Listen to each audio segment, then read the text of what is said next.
Open course की basic math series में आपका स्वागत है। आज के सेशन का हमारा टॉपिक है सिंपल एंड कंपाउंड इंटरेस्ट। आज हम देखेंगे बेसिक टर्म्स क्या क्या होती हैं एसआई और सीआई से रिलेटेड। फिर हम देखेंगे एसआई और सीआई में कंपैरिजन। फिर हम देखेंगे कैलकुलेशन हम किस तरह से करते हैं सिंपल इंटरेस्ट का और कंपाउंड इंटरेस्ट में। हम ट्री या फिर टेबुलर मेथड भी देखेंगे किस तरह से अप्लाई होती है एसआई और सीआई के केस में। फिर हम देखेंगे कंसेप्ट ऑफ कंपाउंडिंग क्या होता है जो कि कंपाउंड इंटरेस्ट में एप्लीकेबल होता है, और नेट रेट ऑफ इंटरेस्ट क्या होगा पर्टिकुलर टाइम पीरियड्स के लिए हमारे सिंपल इंटरेस्ट और कंपाउंड इंटरेस्ट में। और फिर लास्ट में हम देखेंगे साइकिल्स ऑफ टाइम पीरियड क्या होते हैं। तो शुरू करते हैं हमारे पहले टॉपिक बेसिक टर्म्स से। बेसिक टर्म्स में सबसे पहले हमारा आता है प्रिंसिपल। जो पैसा हम बोरो करते हैं, दूसरे से हम लेते हैं, उसे हम कहते हैं प्रिंसिपल और उसे हम डिनोट करते हैं लेटर पी से। ठीक है। फिर उस पैसे जब हमने कुछ प्रिंसिपल पी हमने लिया, बोरो किया, उसको जब हम लौटाएंगे वापस तो कुछ ना कुछ इंटरेस्ट के साथ लौटाएंगे। तो उस इंटरेस्ट को हम कहते हैं, लिखते हैं हम इंटरेस्ट और उसे डिनोट करते हैं हम आई से। अब यहाँ पर जो प्रिंसिपल हमने लिया था वो भी हमें लौटाना है और साथ में उस पर जो इंटरेस्ट लगा वो भी हमें लौटाना है। तो इन दोनों को, इंटरेस्ट प्लस प्रिंसिपल को हम कहते हैं अमाउंट और उसे डिनोट करते हैं हम ए से। तो हमारा जो अमाउंट होगा जिसे हम लिखेंगे ए, वो होगा प्रिंसिपल जो हमने बोरो किया था, लिया था, प्लस इंटरेस्ट जो हमें प्रिंसिपल के साथ लौटाना है। तो P plus I is equal to A. अब यहां पर जो इंटरेस्ट है वो कैसे कैलकुलेट होगा, तो एक तो वो हमारे प्रिंसिपल पर कैलकुलेट होता है और उसके लिए हमें कुछ ना कुछ टाइम पीरियड चाहिए होता है कि इतने टाइम तक हम लोन ले रहे हैं और कितने रेट पर हम ले रहे हैं। तो सबसे पहले हमें बताना पड़ता है ड्यूरेशन ऑफ टाइम जिसे हम डिनोट करते हैं टी से, और mutually agreed rate of percent जो जिसे हम डिनोट करते हैं आर से। यहाँ है रेट परसेंट। तो इंटरेस्ट कैलकुलेट करने के लिए हमें तीन चीजें चाहिए। पहला प्रिंसिपल, दूसरा कितने टाइम के लिए हम ले रहे हैं टाइम पीरियड, और तीसरा रेट ऑफ इंटरेस्ट। इन तीन चीजों से पी, टी और आर से हम कैलकुलेट करते हैं आई मतलब इंटरेस्ट। अब ज्यादातर केसेस में जब भी हमें कुछ भी ना लिखा हो, जैसे कि रेट परसेंट अगर हमें लिखा है 10%, तो उसे हम यूजुअली कंसिडर करते हैं कि रेट परसेंट पर एनम है और कंपाउंडेड भी एनुअली है। अगर कुछ भी मेंशन अलग से नहीं किया है तो हम उसे per annum compounded annually assume करके चलते हैं। दूसरा कंपाउंडिंग ऑफ इंटरेस्ट क्या होता है। कंपाउंडिंग ऑफ इंटरेस्ट होता है हमारे कंपाउंड इंटरेस्ट के केस में। उसमें क्या होता है, जैसे हमने मान लीजिए कि कुछ एक अमाउंट है पी हमने एक प्रिंसिपल है जिसे हमने बोरो किया है। अब मान लीजिए एक साइकिल या एक साल के बाद उस पर जो इंटरेस्ट है वो जनरेट होता है I1। तो नेक्स्ट साइकिल के लिए क्या होगा, ये जो इंटरेस्ट है ये इस प्रिंसिपल में ऐड हो जाएगा। तो हमारा जो नेक्स्ट, या हम कहें जो हमारा P1 होगा, P1 हमारे नेक्स्ट साइकिल का जो प्रिंसिपल है वो हो जाएगा P प्लस I1। इसी तरह से अगर हम दूसरे साइकिल के लिए कंसिडर करें तो उस केस में क्या होगा, जो हमारा P2 होगा वो होगा P1 प्लस सेकेंड ईयर में अगर हमारा जो इंटरेस्ट जनरेट हुआ है वो है I2, तो P1 प्लस I2। तो इस तरह से आप देख रहे हैं इंटरेस्ट हमारा प्रिंसिपल में ऐड होता जाता है और वो जो नया प्रिंसिपल जो अमाउंट बनेगा वो हमारे अगले टर्म के लिए नया प्रिंसिपल बनता है। तो इस तरह से हमारा जो इंटरेस्ट है प्रिंसिपल में ऐड होता जा रहा है। जैसे यहाँ पर I1 P में ऐड हुआ, यहाँ पर I2 P1 में ऐड हुआ। तो पहले साइकिल के लिए हमारा प्रिंसिपल था P, सेकेंड साइकिल के लिए हमारा प्रिंसिपल हुआ P1 और थर्ड साइकिल के लिए हमारा प्रिंसिपल हुआ P3। तो इस तरह से हमारा प्रिंसिपल चेंज होता जा रहा है। क्यों चेंज होता जा रहा है, क्योंकि हम उसमें इंटरेस्ट जोड़ते जा रहे हैं। तो ये होता है कंपाउंडिंग ऑफ इंटरेस्ट, मतलब प्रिंसिपल में जितना इंटरेस्ट जनरेट हुआ है उसे जोड़ते जाना।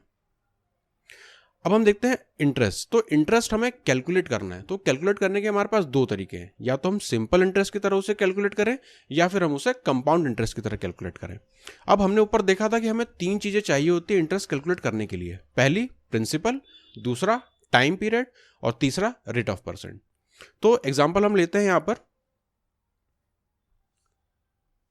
यहां पर हमें प्रिंसिपल दिया है 100, रेट परसेंट हमें दिया है 10। अब यहाँ पर 10 के अलावा हमें कुछ भी नहीं लिखा हुआ है कि कंपाउंडेड कैसा है, एनुअली है, सेमी एनुअली है, क्वार्टरली है।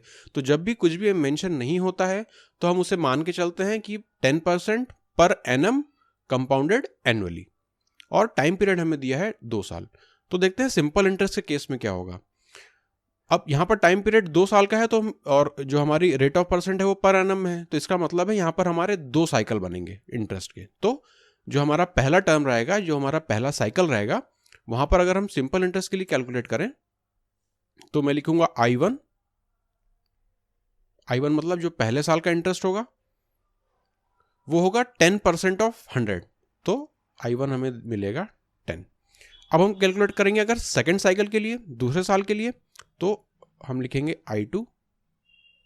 अगेन सिंपल इंटरेस्ट के केस में मुझे पता है कि जो इंटरेस्ट जनरेट हुआ है ये प्रिंसिपल में ऐड नहीं होगा, तो पहले साल का प्रिंसिपल अगर P इक्वल टू 100 था तो सेकेंड ईयर का प्रिंसिपल भी हमारा 100 ही रहेगा, तो 100 का 10% अगेन हमें मिलेगा 10। अब हम देखते हैं कंपाउंड इंटरेस्ट के केस में क्या होगा। तो पहले साइकिल की अगर हम बात करें तो यहां पर भी अगर मैं लिखूं I1, तो पहले साल में 100 का 10% मुझे मिलेगा 10। अब आप यहां पर नोटिस करेंगे सिंपल इंटरेस्ट में फर्स्ट ईयर का इंटरेस्ट और कंपाउंड इंटरेस्ट में फर्स्ट ईयर का इंटरेस्ट सेम है।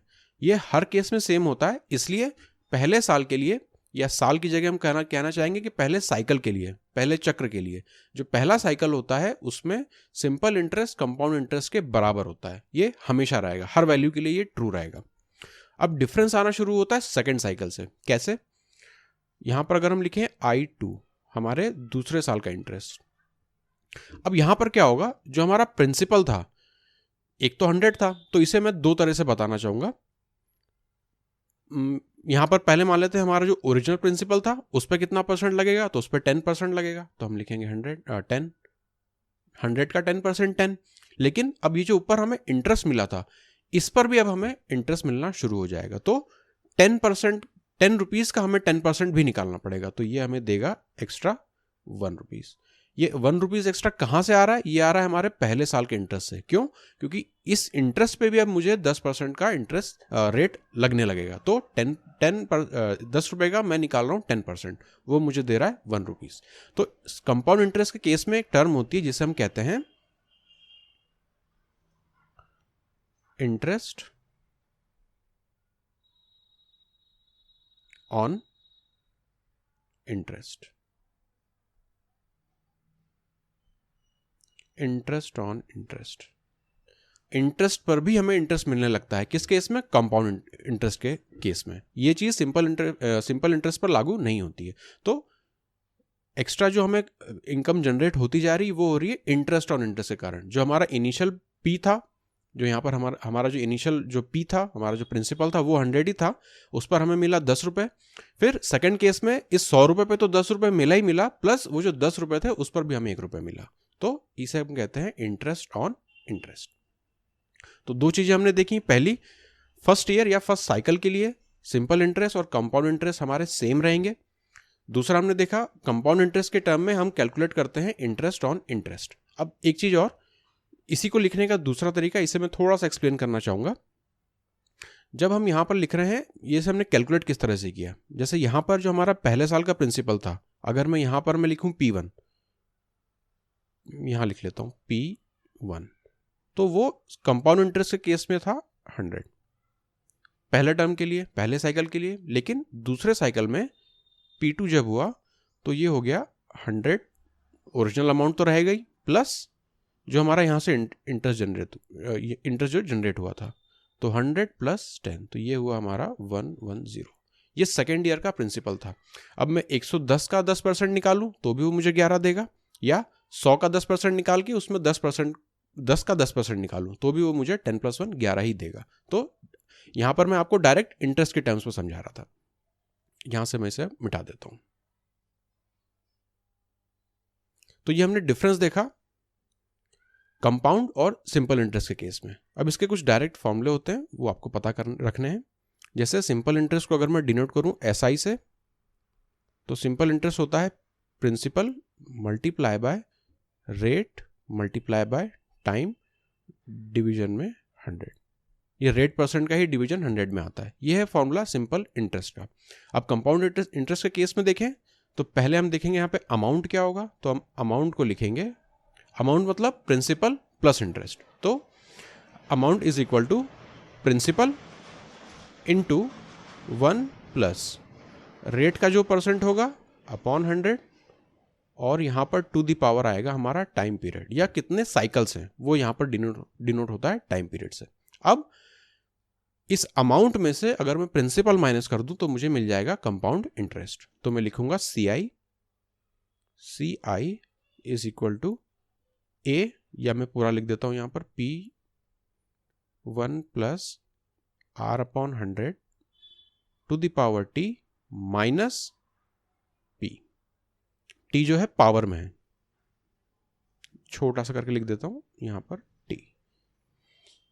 तो जो हमारा कंपाउंड इंटरेस्ट होगा वो अमाउंट माइनस प्रिंसिपल, वो हमें दे देगा कंपाउंड इंटरेस्ट। ये फॉर्मूला आपको पता होनी चाहिए, किसी किसी केस में हम इन्हें यूज करते हैं। बाकी जो क्वेश्चंस रहेंगे वो हम जनरली सॉल्व करते हैं लॉजिक से, वो हम आगे देखेंगे। तो ये बात हुई सिंपल इंटरेस्ट और कंपाउंड इंटरेस्ट की। अब हम देखते हैं कि ये जो साइकिल्स हम डिवाइड कर रहे हैं किस तरह से डिवाइड होती हैं और ट्री मेथड क्या होता है इसमें। तो अब यहां पर हमें प्रिंसिपल दिया हुआ है 10,000, रेट ऑफ इंटरेस्ट है हमारा अब 10, और जो टाइम पीरियड है वो हमारा 4 इयर्स। अब यहां पर मैं सबसे पहले रेट ऑफ इंटरेस्ट देखूंगा, मुझे दिया है 10% का। अब कुछ भी अलग से स्पेसिफाई नहीं किया है तो मैं एज्यूम करके चलूंगा कि ये पर एनम है और कंपाउंडेड एनुअली है। अब हम कैलकुलेट करते हैं एसआई और सीआई इस गिवन डेटा के ऊपर। सिंपल इंटरेस्ट में मुझे पता है पहले साइकिल पे मुझे इसे 10,000 का 10% निकालना है, तो 10,000 का 10% होगा 1,000। अब कंपाउंड इंटरेस्ट में देखता हूं, मुझे पता है फर्स्ट और सेकंड जो पहला साइकिल होता है उसमें एसआई और सीआई बराबर होता है, तो मैं 10,000 का ही 10% निकालूंगा, ये मुझे देगा 1,000। तो पहले साल में एसआई और सीआई बराबर होते हैं। पहले साल का मतलब पहला साइकिल बोलना ज्यादा अप्रोप्रिएट है बजाय पहला साल बोलने के, क्योंकि साइकिल चेंज भी हो सकते हैं। हो सकता है कि 6 मंथ हो, क्वार्टरली हो, 2 साल का एक टाइम पीरियड हो, तो वो चेंज भी हो सकते हैं। अब सेकंड साइकिल में हम आते हैं।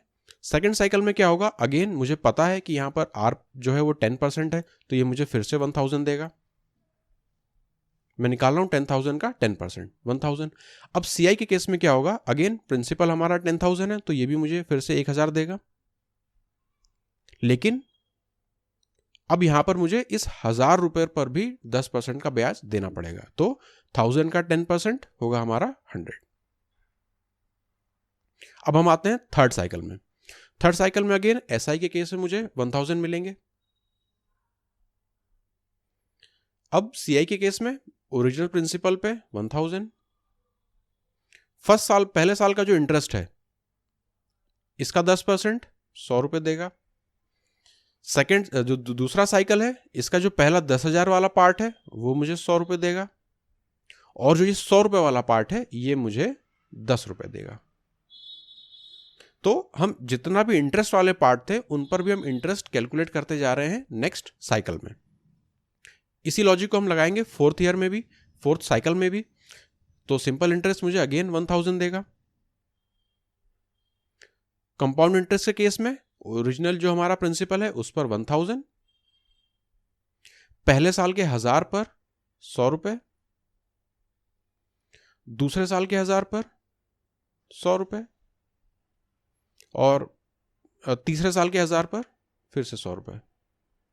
अब दूसरे साल के 100 रुपए पर 10 रुपए, तीसरे साल में दो बार 100 रुपए आ रहे हैं, तो 10 प्लस 10, और जो यहां पर 10 रुपया था उसका 10% मतलब 1 रुपया।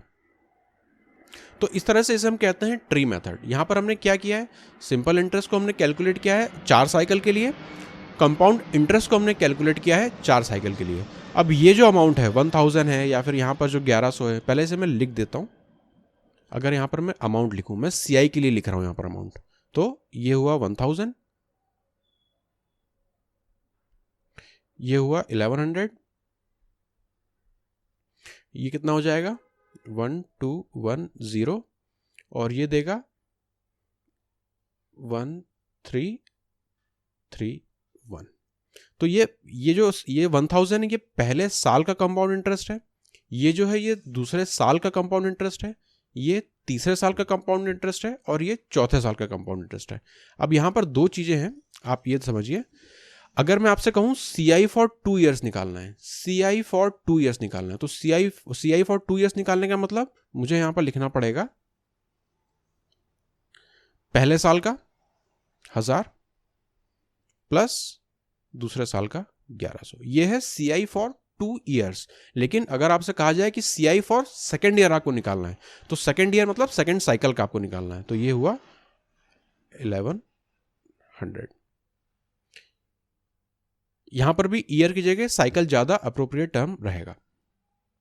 तो ये दो डिफरेंस है। आपको एक्चुअली क्वेश्चन में लैंग्वेज इस तरह से पूछ ली जाती है कि CI फॉर 2 ईयर्स निकालिए या CI ऑफ सेकेंड ईयर निकालिए। तो ये दो डिफरेंस आपको पता होना चाहिए कि जब हम 2 साल के लिए निकालते हैं तो हम इस ट्री मेथड में ये वाले 2 कॉलम्स को हम ऐड करते हैं, और जब हम पर्टिकुलरली सेकेंड ईयर का निकाल रहे हैं तो ये थर्ड ईयर पूछता तो 1210, फोर्थ ईयर पूछता तो 1331। अगर मुझसे यहाँ पर पूछता CI फॉर 4 ईयर्स तो मैं इन चारों टर्म्स को यहाँ पर ऐड करके यहाँ पर लिख देता। तो ये हुई यहाँ की बात। अब वापस हम अपने टेबल पर आते हैं। तो इसे हम या तो कहेंगे टेबुलर मेथड या इसे हम कहते हैं ट्री मेथड, दोनों बात एक ही है। इसे हम CI और SI के बीच में डिफरेंसेस निकालना शुरू करते हैं, देखने के लिए कि कितना कितना हमें CI, कितना इंटरेस्ट हमें एक्स्ट्रा जनरेट हो रहा है CI के केस में। अब 1000 रुपये मेरा पहले साइकिल का इंटरेस्ट है, कंपाउंड इंटरेस्ट है। 1100 रुपये दूसरे साइकिल का कंपाउंड इंटरेस्ट है। 1210 तीसरे साइकिल का कंपाउंड इंटरेस्ट है, और 1331 मेरे चौथे साइकिल का कंपाउंड इंटरेस्ट है। अब एक चीज आप यहां पर ऑब्जर्व करेंगे, 1000 को अगर मैं 10% से बढ़ाऊं तो वो मुझे 1100 देगा। 1100 को अगर मैं 10% से बढ़ाऊं तो मुझे 1210 देगा। इसको अगर मैं 10% से बढ़ाऊं तो मुझे 1331 देगा। मतलब जो CI है, फर्स्ट ईयर का हो, सेकेंड ईयर का हो, थर्ड ईयर का हो या फोर्थ ईयर का हो, ये सब 10% से बढ़ते जा रहे हैं हर एक नेक्स्ट साइकिल में। ये हुआ हमारा पहला ऑब्जर्वेशन। अब दूसरा ऑब्जर्वेशन हम देखते हैं कि फर्स्ट ईयर और सेकेंड ईयर के बीच में गैप कितना आ रहा है, सेकेंड ईयर और थर्ड ईयर के बीच में गैप कितना आ रहा है। तो मैं उसे यहाँ पर कलर चेंज करके लिख देता हूँ। अब पहले साल का 1000 रुपये, दूसरे साल का 1100, मतलब दोनों में डिफरेंस कितना है, मैं इसे लिख देता हूँ यहाँ पर 100 रुपये।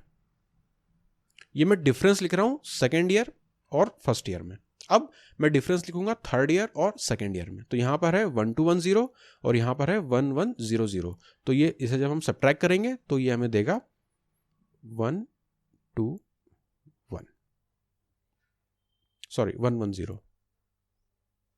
ये हमें देगा 110। अब 1331 में से मैं 1210 सब्ट्रैक्ट करूंगा तो ये मुझे देगा 121। ये जो रेड में मैंने लिखा है 100, 110 और 121, ये क्या है, सेकेंड ईयर और फर्स्ट ईयर का डिफरेंस है 100, थर्ड ईयर और सेकेंड ईयर का डिफरेंस है 110, और फोर्थ ईयर और थर्ड ईयर का डिफरेंस है 121। अब यहां पर भी आप एक चीज नोटिस करेंगे कि 100 को जब मैं 10% से बढ़ाऊंगा तो वो मुझे देगा 110, 110 को जब मैं 10% से बढ़ाऊंगा तो वो देगा मुझे 121। मतलब जो CI में जो गैप चलता है आपस में हर साल का, वो भी 10-10% के इंक्रीमेंट से बढ़ता जाता है। अब ये हुआ हमारा सेकंड ऑब्जर्वेशन। अब हम देखते हैं थर्ड ऑब्जर्वेशन कि अमाउंट के केस में क्या होगा CI में। तो मैं कलर चेंज कर देता हूं। अब यहां पर हमारा ओरिजिनल प्रिंसिपल था 10,000, तो पहले साल का जो हमारा अमाउंट होगा वो होगा 10,000 प्लस 1,000, तो वो होगा 11,000। अब जब हम इस पहले साल के अमाउंट में जब दूसरे साल का कंपाउंड इंटरेस्ट ऐड करेंगे तो वो हमें देगा 11,000 प्लस 1100, तो ये हमें मिलेगा 1,2,1,0 और 0। अब हम क्या करेंगे, इसमें हम ऐड करेंगे थर्ड साल का कंपाउंड इंटरेस्ट। तो जब हम 1,2,1,0 में 1,2,1,0 ऐड करेंगे तो ये हमें देगा 1,3,3,1 और लास्ट में 0। अब हम इसमें ऐड करेंगे हमारे फोर्थ ईयर का कंपाउंड इंटरेस्ट, तो ये हमें देगा 1,4,6,4,1।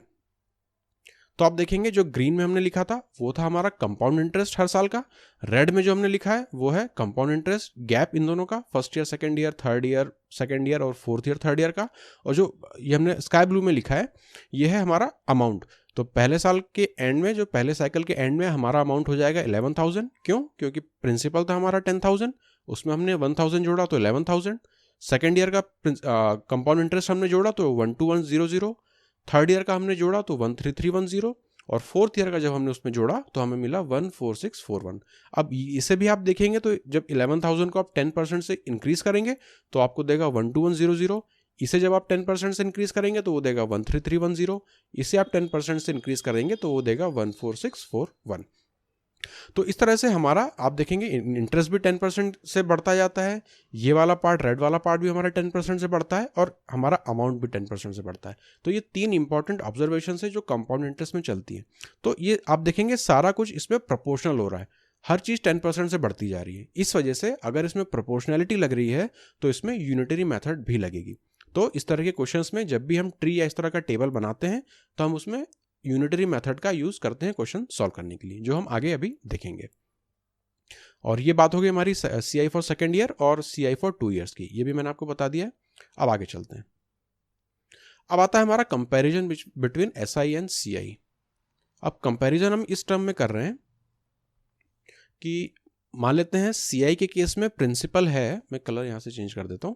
CI के केस में हमारा प्रिंसिपल है P1, जो रेट परसेंट है वो R1% है, और जो टाइम पीरियड है वो है 3 ईयर्स। अब 3 ईयर्स से यहां पर ये है कि 3 साल में ये जो P1 है ये डबल हो जा रहा है।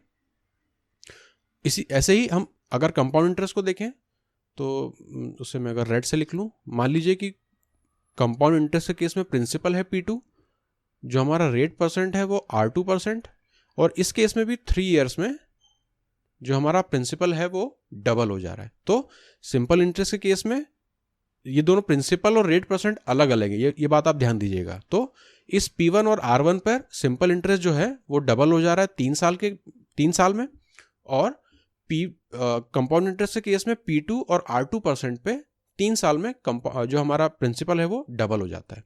अब इसे हम देखते हैं इसका क्या मतलब है।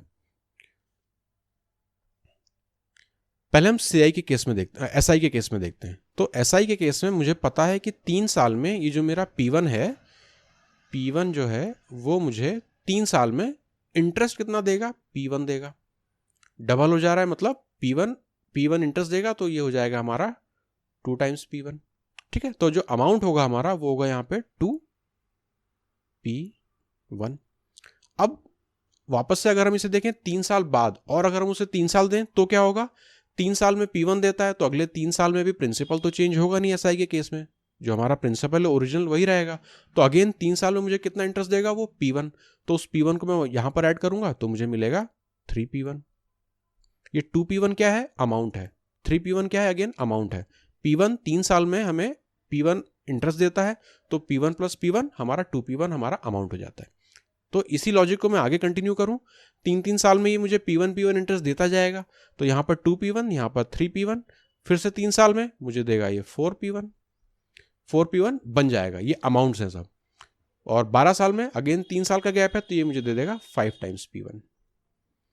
अब हम देखते हैं कंपाउंड इंटरेस्ट के केस में क्या होगा।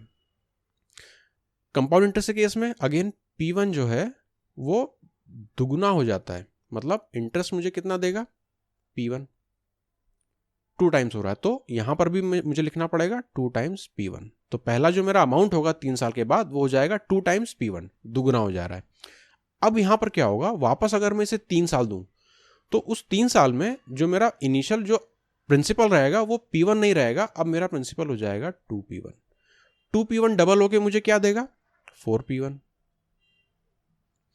उसी तरह से वापस अगर मैं इसे 3 साल दूं तो 4P1 मेरा प्रिंसिपल बन जाएगा, ये डबल होके मुझे क्या देगा, 8P1।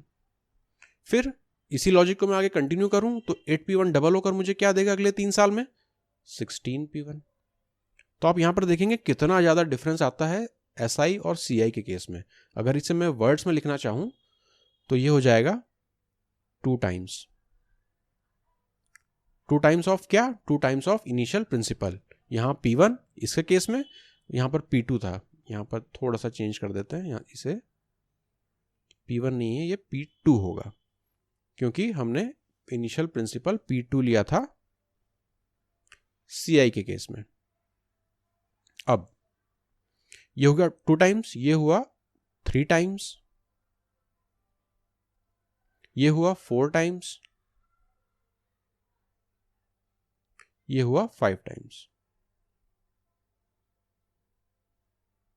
अब CI के केस में अगर देखूं तो सेम 2 टाइम्स रहेगा, 2 टाइम्स, लेकिन सेकेंड साइकिल में ये हो गया 4 टाइम्स। तीसरे साइकिल में क्या हो गया, ये फिर से इसका डबल 8 टाइम्स, और लास्ट साइकिल में ये हो गया 16 टाइम्स। टाइम्स मतलब किसका टाइम्स, इनिशियल प्रिंसिपल का टाइम। SI के केस में P1 और CI के केस में P2। अब आप देखेंगे कितना ज्यादा डिफरेंस आता है। अगर SI को हम 4 साइकिल तक चला रहे हैं तो वो हमें 5 टाइम्स हमें अमाउंट देता है, लेकिन अगर हम CI को 5 साइकिल तक अगर हम चलाते हैं तो वो हमें 16 टाइम्स अमाउंट देता है।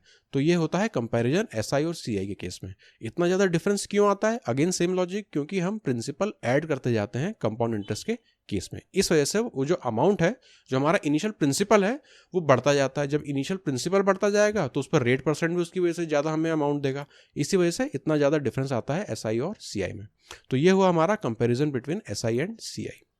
अब एक इंपॉर्टेंट टॉपिक है हमारा कंपाउंडिंग साइकिल्स। इसमें बहुत ज़्यादा कंफ्यूजन रहता है, इसलिए आप बहुत ध्यान से इसे समझिएगा। तो बहुत सारे इसमें केस हैं। अब जब भी कंपाउंडिंग साइकिल्स लिखते हैं तो आप एक चीज़ देखिएगा, जब हम R% लिखते हैं, जब हमें R% लिखा होता है, जैसे यहाँ पर अगर मैं लिखूँ R%, अब R% कुछ भी हो सकता है, 10%, 11%, 12%, 13%, कुछ भी, उससे मुझे मतलब नहीं है। कुछ एक परसेंट है R%। अब कुछ भी नहीं लिखा है तो इसका क्या मतलब होता है, इसका मतलब होता है per annum PA compounded annually CA, PACA। इसे मैं यहां से हाईलाइट कर देता हूं। जब भी हमें R% कोई भी रेट परसेंट दिया होगा, इसके अलावा कोई और जानकारी हमें नहीं दी होगी, तो हम मान के चलेंगे कि वो पर एनम है, सालाना की दर है, और कंपाउंडेड एनुअली हो रही है। हर साल वो उसका हर साल इंटरेस्ट उस पर जुड़ता जाता है। ये हुआ हमारा नॉर्मल केस। अब इसमें कई बार चेंजेस हो सकते हैं, जैसे हो सकता है कि रेट तो पर एनम दिया हो, लेकिन कंपाउंडिंग हर साल की ना हो रही हो सकता है 6 साल की हो रही हो, 3 महीने की हो रही हो, 8 महीने की हो रही हो, या फिर कंपाउंडिंग हो सकता है कि एक ही साल हर साल की हो रही हो, और यहाँ पे पर एनम की जगह हो सकता है कि पर 6 मंथ्स हो, पर 8 मंथ्स हो, पर 3 मंथ्स हो। ये हुआ हमारा दूसरा पॉसिबल केस। अब तीसरा पॉसिबल केस कि ये भी हो सकता है कि ईयरली ना हो, और ये भी हो सकता है कि ईयरली ना हो। तो हम ये तीनों केसेस यहाँ पर डिस्कस करेंगे हमारे कंपाउंडिंग साइकिल्स में। अब देखते हैं हम पहला केस, जो है 10% पर एनम कंपाउंडेड एनुअली। तो ये हमारा सबसे बेसिक केस है। यहाँ पर क्या होगा, जो रेट परसेंट हम कंसिडर करेंगे वो होगा 10% ही, और सी को मैं डिनोट कर रहा हूँ कंपाउंडिंग साइकिल से, कितने साइकिल का वो टाइम पीरियड है। तो यहाँ पर एनम है, कंपाउंडेड भी एनुअली है, और टाइम हमें 1 साल का दिया है, मतलब ये हो जाएगा 1। जो साइकिल रहेगा हमारा इस केस में वो रहेगा 1 साइकिल। अब देखते हैं हम सेकंड केस।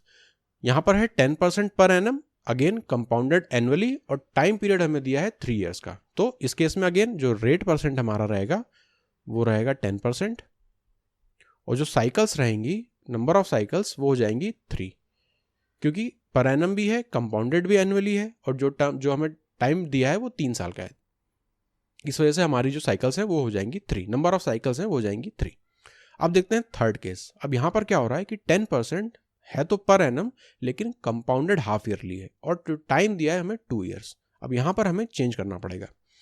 तो हम चेंज कैसे करते हैं, जैसे ये 10% है पर एनम, मतलब 12 महीने के लिए 10% है। कंपाउंडेड हाफ ईयरली है, मतलब हर 6 साल में हमारा इंटरेस्ट जो है वो जुड़ना है। तो हम निकालेंगे कि 6 महीने के लिए कितना परसेंट है। तो यूनिटरी मेथड से ये हो जाएगा 5%। तो हमारा जो रेट रहेगा वो लगेगा 5% का। अब देखते हैं टाइम पीरियड। दो कंपाउंडिंग हमें करनी है हाफ ईयरली, मतलब 6 महीने में, और साल हमें दिए हैं 2 साल। तो जो हमारे नंबर ऑफ साइकिल्स हो जाएंगे वो इसके डबल हो जाएंगे, वो हो जाएंगे 4। तो जो हमारे जो न्यूमेरिकल जो हमारे क्वेश्चन में हम रेट लेंगे वो लेंगे 5%, और कितने साइकिल्स रहेंगे, कितने टाइम पीरियड्स रहेंगे, वो हो जाएंगे 4 साइकिल्स। अब हम देखते हैं फोर्थ केस। यहाँ पर क्या दिया है, 8% पर एनम कंपाउंडेड क्वार्टरली। अब क्वार्टरली का मतलब पहले आप देखें, क्वार्टर का मतलब होता है Q को अगर मैं डिनोट करूं तो होता है 1/4। अब एक साल में होते हैं 12 महीने, तो 12 को अगर मैं 4 से डिवाइड करूं तो वो मुझे देगा 3। मतलब एक क्वार्टर में 3 महीने होते हैं, 3 महीने होते हैं एक क्वार्टर में, और ऐसे साल में क्वार्टर कितने होते हैं 4, तो वो हमें टोटल दे देते हैं 12 महीने। ये 4 जो है ये हमारे नंबर ऑफ क्वार्टर्स हैं, और 3 जो है ये एक क्वार्टर के अंदर कितने महीने हैं वो है। तो अब 8% पर एनम कंपाउंडेड क्वार्टरली, यहां पर लिखा है मुझे 8% पर एनम, मतलब 12 महीने के लिए 8% लगता, लेकिन कंपाउंडेड क्वार्टरली है, क्वार्टरली मतलब 3 महीने के लिए फिर मुझे कितना लगेगा, तो मैं लिखूंगा 8/12, इसे मल्टीप्लाई करूंगा मैं 3 से, ये 4 से बन के मुझे दे देगा 2, तो जो हमारा रेट परसेंट होगा वो होगा 2%। अब देखते हैं साइकिल्स में क्या होगा। तो साइकिल में ये है क्वार्टरली और ये है 1 ईयर, तो मुझे पता है एक साल में कितने क्वार्टर होते हैं, 4 क्वार्टर होते हैं, तो हमारा जो साइकिल्स हो जाएंगी, नंबर ऑफ साइकिल्स, वो होंगी 4। तो जो हम न्यूमेरिकल सॉल्व करेंगे उसमें हम लेंगे रेट को लेंगे हम 2%, और जो हमारा टाइम पीरियड रहेगा वो होगा 4। अब देखते हैं हमारा 5th केस। यहां पर क्या है, 10% हाफ ईयरली कंपाउंडेड एनुअली। अब आप देखेंगे यहाँ पे पर एनम वाला पार्ट, जो पीए वाला पार्ट था, पीएसीए में जो पीए वाला पार्ट था वो भी चेंज हो रहा है, तो यहां पर हम फिर से हमें इसे चेंज करना पड़ेगा। 10% हाफ ईयरली है, मतलब 6 महीने में ये 10% देता, लेकिन मुझे कंपाउंडिंग कितनी करनी है एनुअली, मतलब 12 महीने में करनी है, तो मैं 12 महीने के लिए निकालूंगा, वो हो जाएगा मेरा इसका डबल, मतलब 20%। तो रेट जो मैं लूंगा इस केस में वो होगा 20%, और जो कंपाउंडिंग साइकिल्स होंगे वो एनुअली है, टाइम भी हमें 1 साल दिया है, तो ये होगा 1। अब हम देखते हैं 6th वाला केस। यहां पर है 12% हाफ ईयरली और कंपाउंडेड 8 मंथ्स, मतलब पीए वाला पार्ट भी चेंज हो गया, सीए वाला पार्ट भी चेंज हो गया, तो इस केस में क्या होगा, 12% हाफ ईयरली मतलब 6 महीने के लिए 12% रेट था, मुझे निकालना किस हिसाब से है, 8 महीने के लिए निकालना है, तो मैं 8 के लिए निकालूंगा, 12/6 मल्टीप्लाई बाय 8, ये कितना हुआ, 8 to 16%। तो जो मैं रेट लूंगा वो लूंगा 16%, और जो नंबर ऑफ साइकिल्स लूंगा, अब साइकिल्स मुझे कैलकुलेट करनी है, तो 8 महीने में कंपाउंडिंग करनी है, और टाइम पीरियड मुझे दिया है 2 साल, 2 साल का मतलब 24 महीने, तो ये जो 24 महीने हैं ये मुझे देंगे 8-8 साल की, अगर मैं साइकिल्स बनाऊं तो ये मुझे बनेंगी 3 साइकिल्स। तो हमारे जो क्वेश्चन सॉल्व करेंगे उसमें हम लेंगे रेट, जो लेंगे वो लेंगे 16%, और जो नंबर ऑफ टाइम, जो टाइम पीरियड लेंगे, जो नंबर ऑफ साइकिल्स लेंगे वो हम लेंगे 3। अब हम देखते हैं हमारा 7th केस। यहां पर है 10% पर 3 मंथ्स और कंपाउंडेड जो है एवरी 6 मंथ्स, ठीक है। तो 3 महीने का जो रेट था वो था 10%। अब मुझे कंपाउंडेड 6 मंथ है, मतलब 6 महीने के लिए निकालना है, तो इसका डबल हो जाएगा, मतलब 20%। तो जो रेट रहेगा इस केस में वो रहेगा 20%। और अब हम देखते हैं कंपाउंडिंग जो हमारे साइकिल्स रहेंगे वो कितने रहेंगे, तो हर 6-6 महीने में हमें कंपाउंडिंग करनी है, और जो टाइम दिया है वो हमें दिया है 1 साल का, मतलब यहाँ पर नंबर ऑफ साइकिल्स रहेंगे 2। तो ये सारे पॉसिबल केसेस हैं जो कि कंपाउंडिंग में हो सकते हैं।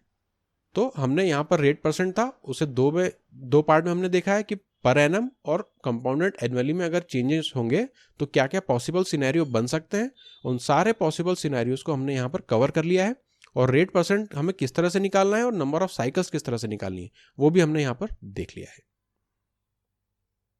अब हम देख लेते हैं कि नेट इफेक्टिव रेट क्या होता है। तो पहले यहाँ पर जब हमने सिंपल इंटरेस्ट और कंपाउंड इंटरेस्ट का एग्जांपल देखा था, तो यहाँ पर हमने देखा था कि हमारे पास जो टोटल इंटरेस्ट आ रहा था वो था 20। मैं यहाँ साइड में नीचे लिख देता हूँ। एसआई के केस में हमारे पास जो इंटरेस्ट आ रहा था टोटल था वो था 20, और जो सीआई था उसके केस में हमारे पास जो इंटरेस्ट आ रहा था वो था 21। अब ये 20 जो था वो 100 रुपये पर आ रहा था, और जो 21 था वो भी यहाँ पर 100 रुपये पर आ रहा था, लेकिन यहाँ पर जो हमारा टोटल टाइम पीरियड था वो था 2 साल, मतलब 2 साल में सिंपल इंटरेस्ट अगर 10% का हो तो वो हमेशा 20% हमारा नेट इंटरेस्ट देता है। वही अगर हमारा कंपाउंड इंटरेस्ट हो 10% पर एनम 2 साल के लिए या 2 टर्म्स के लिए, तो वो हमें जो इंटरेस्ट देगा वो होगा 21%। ये होता है 20% और 21% जो इसे हम कहते हैं नेट इंटरेस्ट रेट। मतलब अगर 2 साल के लिए रहेगा तो प्रिंसिपल कुछ भी हो, चाहे 100 हो, 200 हो, 500 हो, कुछ भी हो, उससे हमें कोई मतलब नहीं है।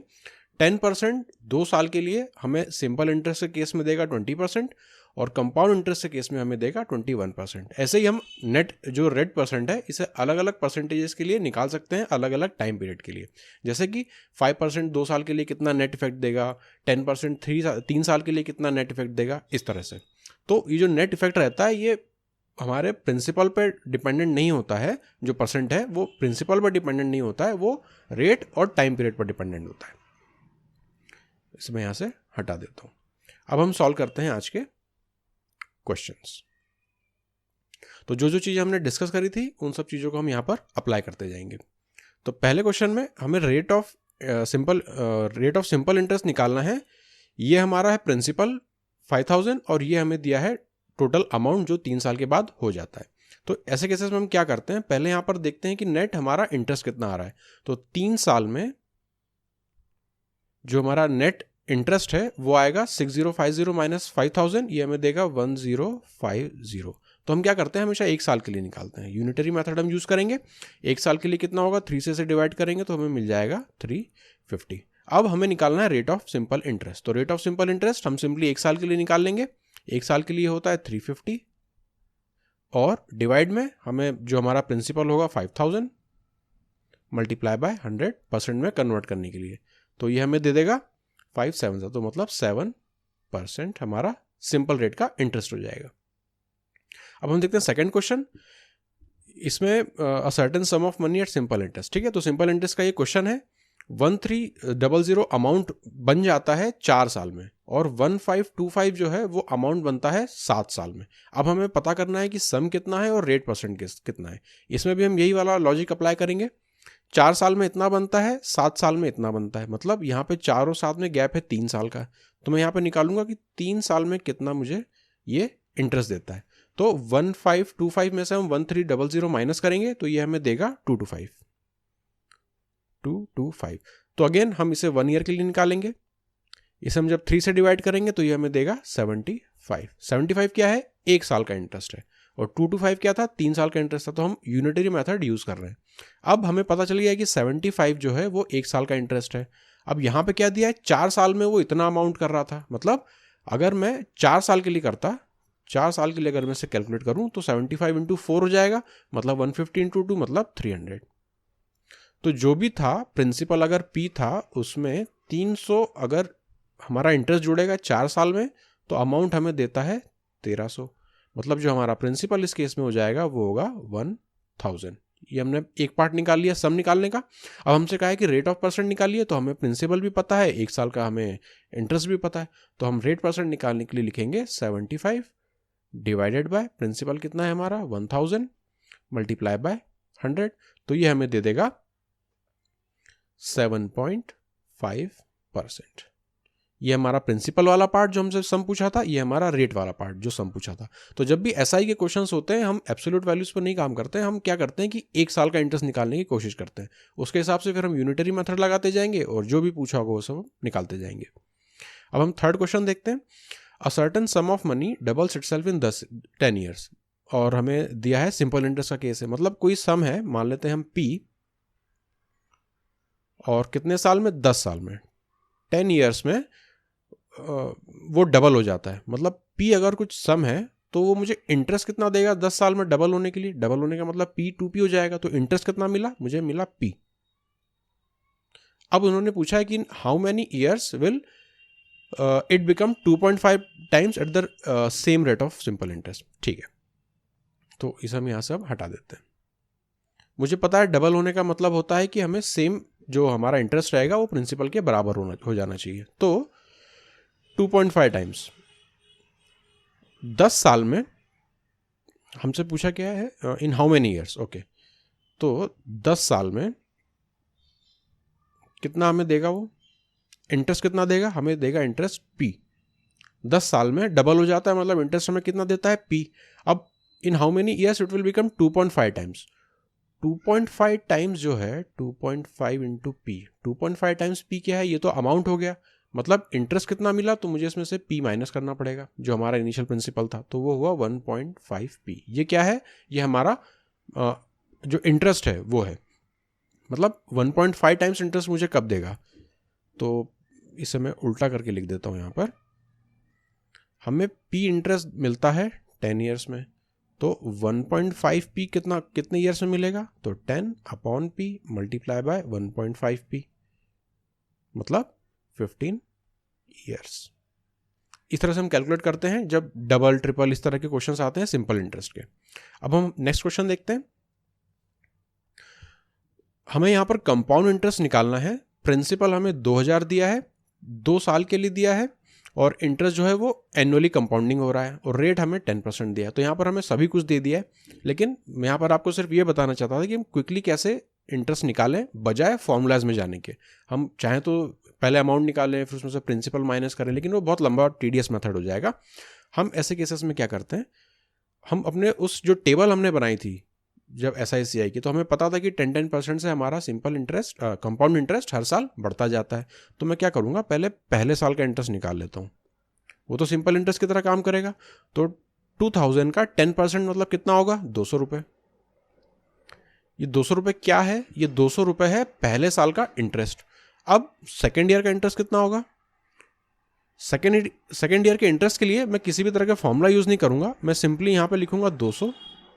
मुझे पता है जो सेकेंड ईयर का इंटरेस्ट होगा वो पहले ईयर के इंटरेस्ट का 10% ज़्यादा होगा। तो 10% ज़्यादा का मतलब इसे हम मल्टीप्लाई करते हैं 11/10 से, तो ये हमें कितना देगा, 220। अब क्या पूछा था हमसे, फाइंड द कंपाउंड इंटरेस्ट। हमें टोटल कंपाउंड इंटरेस्ट निकालना था, तो 200। इसे मैं मिटा देता हूँ। हम यहाँ लिखेंगे टोटल कंपाउंड इंटरेस्ट हमारा होगा 200 प्लस यहाँ से हमें मिला 220, जो कि इक्वल टू हो जाएगा 420 रुपीज़ के। तो ये हो गया हमारा टोटल कंपाउंड इंटरेस्ट। तो हमने सिंपली पहले साल का इंटरेस्ट निकाला, सेकेंड ईयर के दूसरे साल के इंटरेस्ट के लिए हमने क्या किया, उसे 10% से बढ़ा दिया, और फिर हमने दोनों को ऐड कर दिया। इस तरह से हमने निकालते हैं कंपाउंड इंटरेस्ट। अब नेक्स्ट क्वेश्चन हम देखते हैं। हमसे यहाँ पर रेट परसेंट पूछ लिया गया। अब ऊपर के क्वेश्चंस में आप देखेंगे हमें रेट परसेंट दिया हुआ था, इस वजह से हम सब कुछ यहाँ पर कर पा रहे थे। ट्री मेथड भी हम तभी लगा पाते हैं जब हमें रेट परसेंट दिया हो। अगर रेट परसेंट नहीं है तो फिर हम ट्री मेथड नहीं लगा पाएंगे। अब यहाँ पर रेट परसेंट तो हमसे पूछ ही लिया है, प्रिंसिपल हमें ये दिया है और अमाउंट हमें ये दिया है, टाइम पीरियड हमें 3 साल दिया है।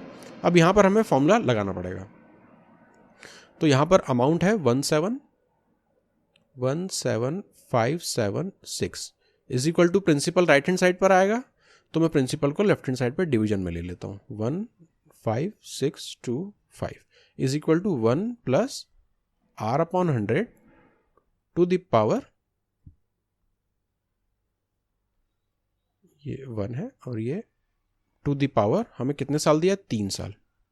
अब यहाँ पर जो है क्यूब्स हमारे काम आते हैं।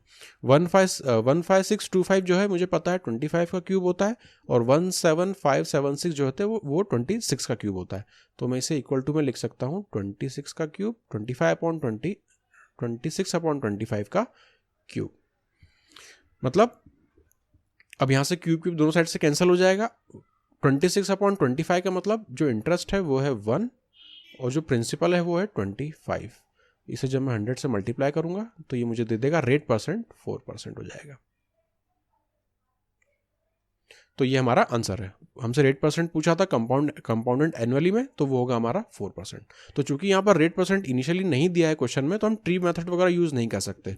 तो हम उस केस में इस तरह से फॉर्मूले बेस पर आ जाते हैं और सॉल्व करके आंसर निकाल लेते हैं।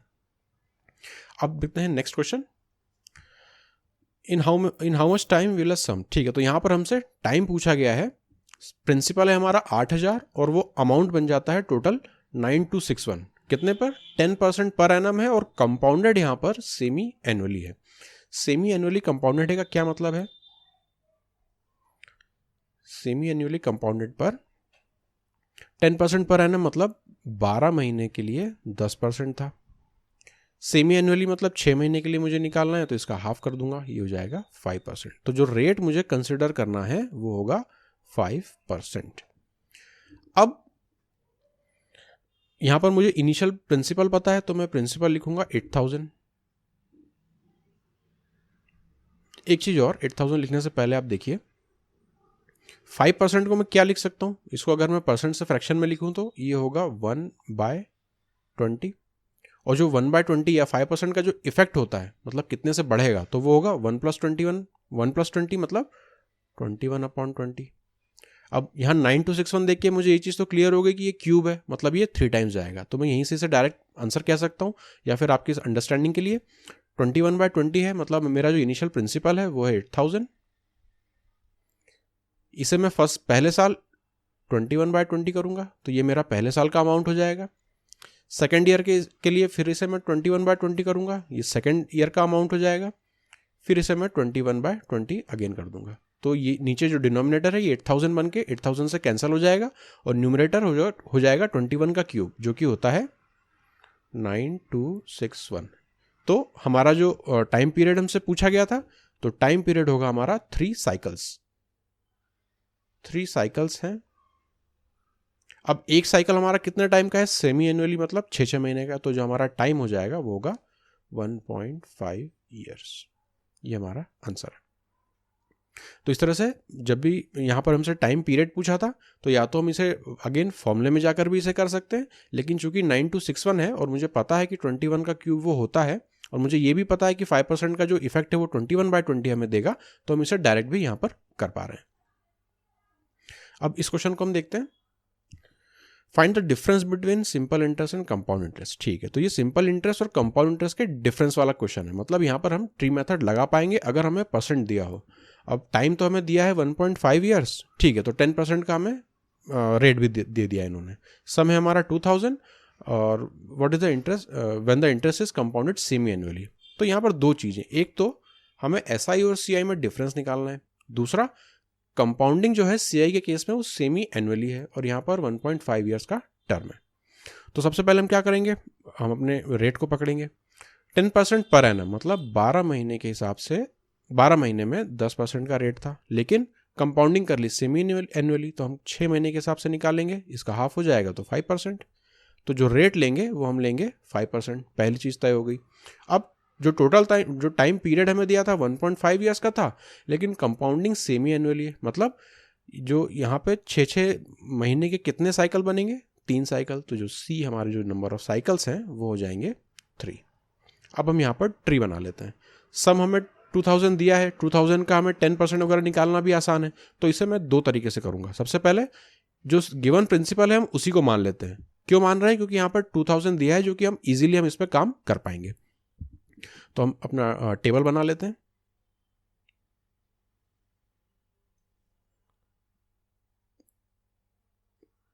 ये हो जाएगा फर्स्ट ईयर के लिए, ये हो जाएगा सेकेंड ईयर के लिए, और यहाँ पर हम लिख लेंगे थर्ड ईयर।